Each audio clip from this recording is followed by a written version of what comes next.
You see, the thing with this fight in particular is there is so many factors. Because look at the way their two powers are. Darwin's power is to always develop a way to survive an encounter, whether that be anything, honestly. And it's got so much wide range. It could range from him just teleporting off of the battlefield to stay away from the enemy, to straight up becoming a god of death to fight another god of death. Meanwhile, Maharaga's ability is to adapt to any single phenomenon and just grow more powerful because of it. So, there are multiple outcomes I see happening in this fight. First one, Darwin's powers pull a Hulk the moment they realize that his opponent also has the ability to adapt and just says, yeah, best bet is to just end this quickly and send you away. Or another quick outcome could be, for some reason, instead of fighting for survival, it fights for winning and just gives Darwin a powerful ability strong enough to one-shot Mahoraga. Now, that's definitely less likely than the just teleporting away thing, because, keep in mind, Darwin's powers aren't meant to make him win fights, it's meant to ensure his survival in any single phenomena.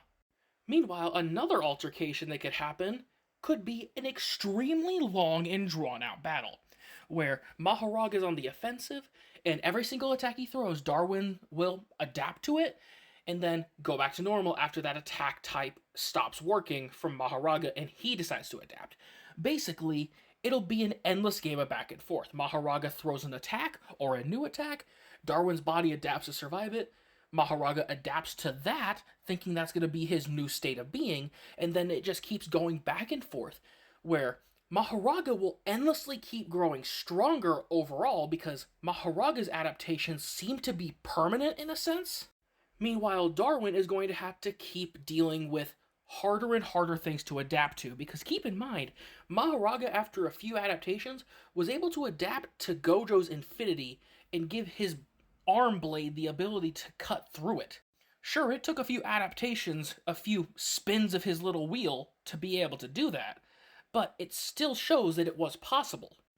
So honestly, this matchup could either be over in an instant, either by Darwin teleporting away, or for some reason getting a power that just one-shots Mahoraga, or it could be an endless back and forth until some extremely powerful being comes in and takes out Mahoraga quickly. The biggest issue here is in that last situation I mentioned, where the fight is drawn out for a while. Because if at any point Darwin's powers say, yeah, this is going nowhere, especially if it's been prolonged and Mahoraga's adapted to a lot already, that means that Darwin unintentionally just absolutely buffed the hell out of Mahoraga, and it is now going to be somebody else's problem.